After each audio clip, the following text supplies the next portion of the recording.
మన ముఖ్యమంత్రి గౌరవనీయులు చంద్రబాబు నాయుడు గారు మండలానికి నియోజకవర్గానికి వస్తున్నారు. ఈ సందర్భంగా వాల్మీకి సంఘాలుగా వాల్మీకులుగా మేము ఆయన కోరేది ఒకటే, అనేక దశాబ్దాలుగా వాల్మీకులు ఎస్టీ రిజర్వేషన్ పునరుద్ధరణ కోసం మేము పోరాడుతున్నాం. కాబట్టి మన చంద్రబాబు నాయుడు సార్ గారు పాదయాత్ర సందర్భం కూడా మేము వాల్మీకులు మీకు వినతి పత్రం ఇచ్చి కలవడం జరిగింది.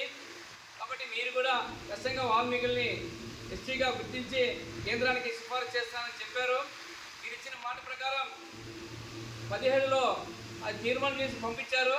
కానీ అది కొన్ని కారణాల రీత్యా మరి రిటర్న్ రావడం జరిగింది. కాబట్టి తర్వాత ప్రభుత్వం జగన్మోహన్ రెడ్డి గారి ప్రభుత్వం ఆధ్వర్యంలో కేవలం 4 జిల్లాలకే పంపించడం జరిగింది. కాబట్టి మన వాల్మీకులందరూ రాష్ట్ర వ్యాప్తంగా దాదాపు 40 నియోజకవర్గాల్లో ప్రభావితం చేసే శక్తి ఉంది వాల్మీకులకి. ఈరోజు దాదాపు 40 లక్షల జనాభా ఉన్నారు.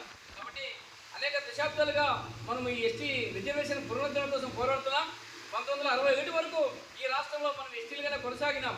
అప్పటి నీలం సంజయ్ రెడ్డి ముఖ్యమంత్రిగా ఉన్న సందర్భంగా మమ్మల్ని ఎస్టీ నుంచి బీసీగా నెట్టివేయడం జరిగింది.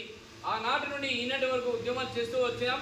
కాబట్టి ముఖ్యమంత్రి గౌరవనీయులు చంద్రబాబు నాయుడు గారిని గుర్తించి మా వాల్మీకిని ఎస్టీగా మరి తీర్మానం చేసి మరి కేంద్రానికి పంపించాలని కోరుతున్నాం. ఇప్పుడు ప్రభుత్వం కూటమి ప్రభుత్వం కాబట్టి ఖచ్చితంగా ఆ నమ్మకం మా ఎస్టీ రిజర్వేషన్ చంద్రబాబు నాయుడుతోనే సాధ్యమవుతుందని మేము నమ్ముతున్నాం.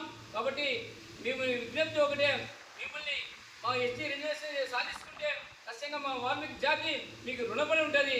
కాబట్టి మీరు ఖచ్చితంగా మా ఎస్టీ విషయం మీద చొరవ తీసుకొని మరి తీర్మానం చేసి కేంద్రానికి పంపిస్తారని ఆశిస్తున్నాం. జై వాల్మీకి, జై వాల్మీకి. సాధిస్తాం ఎస్టీ రిజర్వేషన్.